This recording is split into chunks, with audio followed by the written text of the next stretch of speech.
Hey guys, hopping on live. So it's so funny. I'm a couple days behind on Dana's visibility challenge. And also today we did a coffee talk for her 90-day premiere into her 90-day plan. So I was talking about abundance mindset in her 90-day premiere. And then I was like, okay, I need to catch up on Dana's homework. And she was talking about collaboration. So all of this marries beautifully and God is funny. So, okay. Abundance versus scarcity and collaboration versus competition. So if we are all connected to the source of infinite love and knowledge, right? So we have a conscious, we have our subconscious, and we're connected to superconscious. That superconscious, I like to say God. Some people like to say source, universe, spirit, whatever you call that source of infinite love and knowledge. My personal choice is to say God, right? I call it God. So if we are all connected to that infinite source of love and that infinite source of knowledge, then we are all connected to infinite. So there's no end in infinite, right? So abundance is everywhere. So the way that we're brought up, though, we kind of are taught that we have to compete or we have to be better, right? We have to have some way of like sort of ranking ourselves. And some of us believe that it's a net zero sum. So a net zero sum is like, okay, if there's 100 and if I want 60, then this person can only have 40, right? So it sort of equals out. In order for me to have more, I have to take from you. Or in order for you to have more, I have to give to you, right? So there's a belief that there is a finite amount and the amount being passed needs to shift to keep that finite amount. So that's net zero sum. However, in the universe, that's not such a thing, right? So the way a metaphor I like to use is like if you have a patch of land and you're not putting anything on it, you're not gardening it or growing anything on it, it naturally will sprout out weeds. Now, how many weeds will grow on that land until you take care of it? Does it stop at 3, 5, 10, 15? When it looks full, does it stop? Or does it keep growing infinitely, right? And I have been someone who has been like, I don't think I'm going to ignore that because it can only grow so much, and then having to come back and really work on something that has, weeds have grown out of control because everything is expanding, right? If we are connected to infinite, everything is expanding.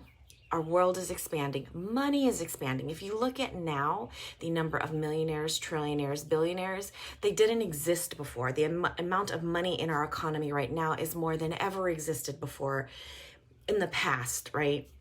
So everything is constantly growing. There's no limit. Abundance. There's more and more coming, and we're creating more and more. So we don't have to worry about running out, okay? So first of all, another thing, talking about scarcity and abundance, trying to do it all. I've done this too, right? So I've come from scarcity and I still catch myself in moments of it. So if you find yourself like, oh, I do that, there's nothing to be ashamed of, right? I still catch myself in moments of it too. I'm like 80% in abundance and 20% in scarcity, yet that's better than I was before, right? And so it's just progress, right? It's not perfection. So trying to do it all. I'm guilty of this too in the past, where I wanted to be good at everything and I was the best at everything.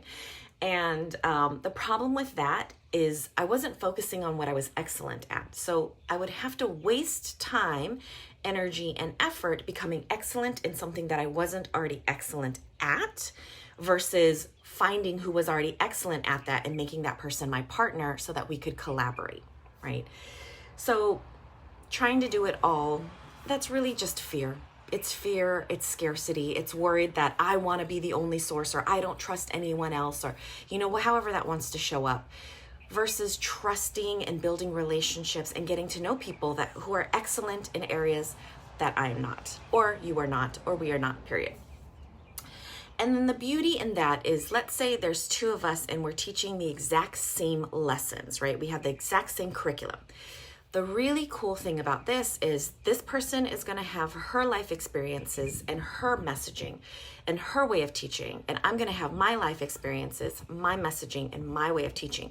So even if we're teaching the exact same thing, our life experiences, how we teach, who we are attracting to us, how we work through things are going to be very different. So we might be teaching the exact same thing, but our messages are different and who we impact is different.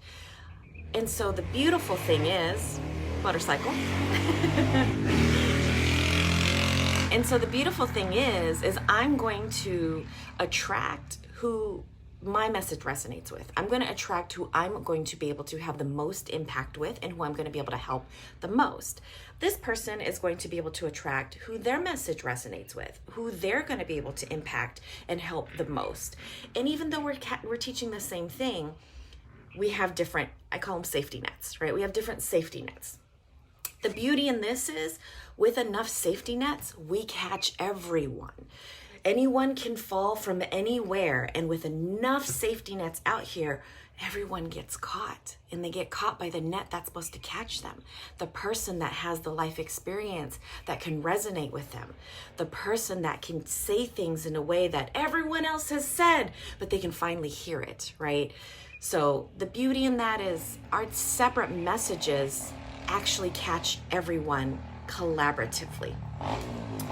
And then collaboration over competition.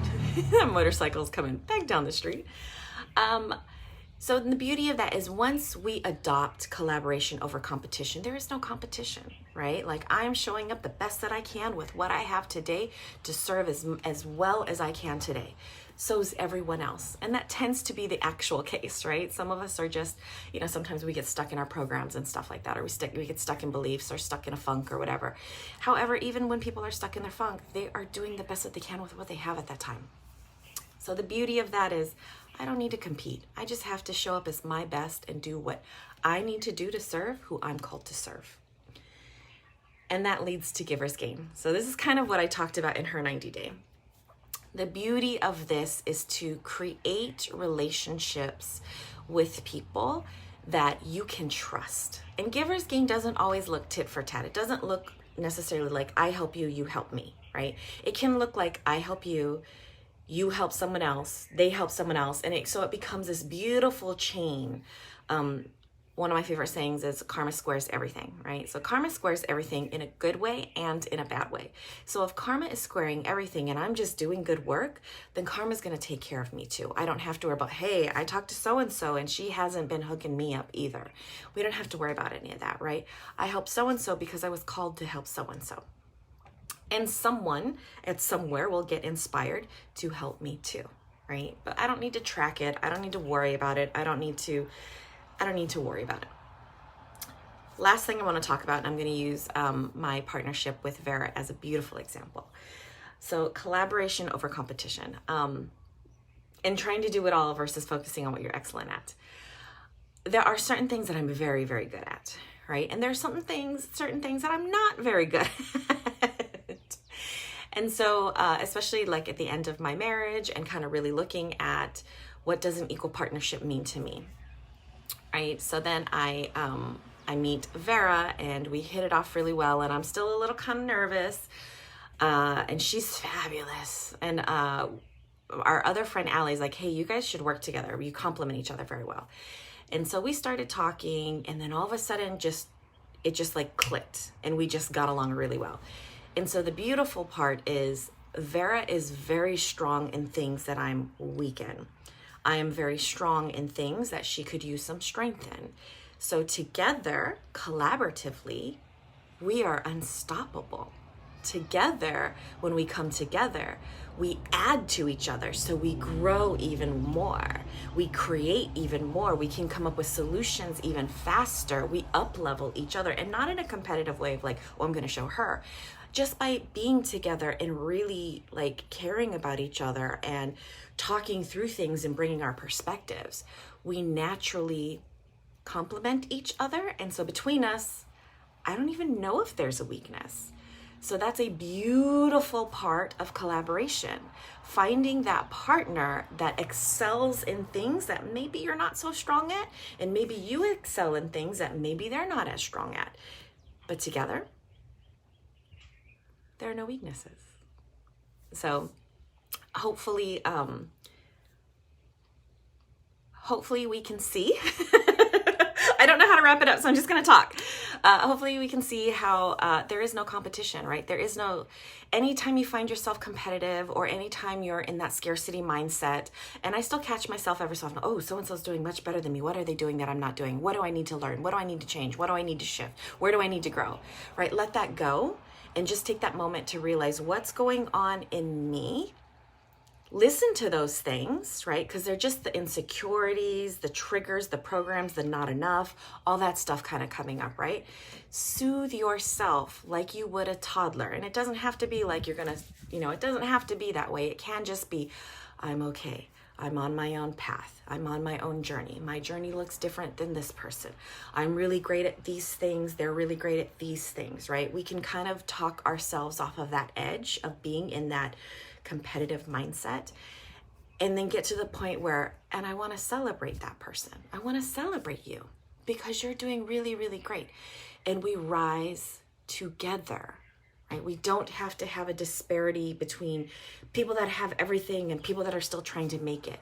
We can rise together, and our world, our civilization, our society will be better when we rise together. If even just think of money.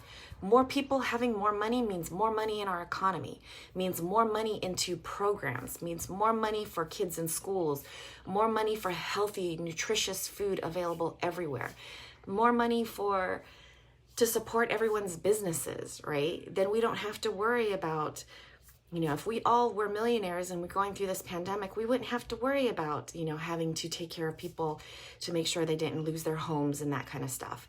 That we wouldn't have to worry about the money that isn't flowing in society, in our economy, because there'd be so much of it all over. Yes, no competition except with ourselves. And I would say, maybe just to make that a little bit gentler, show up as best as you can with where you're at right now, right? You're better naturally if you're learning and you're failing forward. You're better today than you were yesterday, right? And it doesn't have to necessarily be like, I have to do better than I did last time, because there are lessons along the way for us to learn, and failure is a part of growth, right? Like when we're doing something new, it might look different than the last time we did something new because we're learning new lessons. And so we want to give ourselves grace and celebrate ourselves for showing up to learn those new lessons so that we can create more in the future and in the now.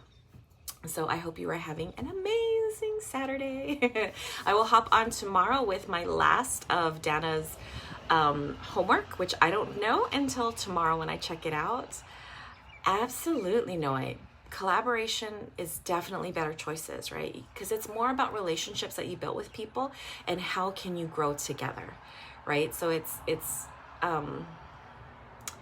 sort of like, and I guess the way that I say it is like, we're all brothers and sisters, right? I don't care where you come from. I don't care where you're going. I don't care who your actual parents are, or what religion, what political party, what ethnicity you are. I don't care, right? We're brothers and sisters. If we are all connected to that infinite source of love, of unconditional love and infinite knowledge, then we are all brothers and sisters because we are all connected. And so if we all rise, So collaboration is doing our part so that we can all rise together, because we're better together, right? And finding, I grew a what doing? Yes, yeah. Noe's in the 90-day plan premiere, and she has she's been doing amazing. So yes, absolutely. Thank you, Noe. So okay.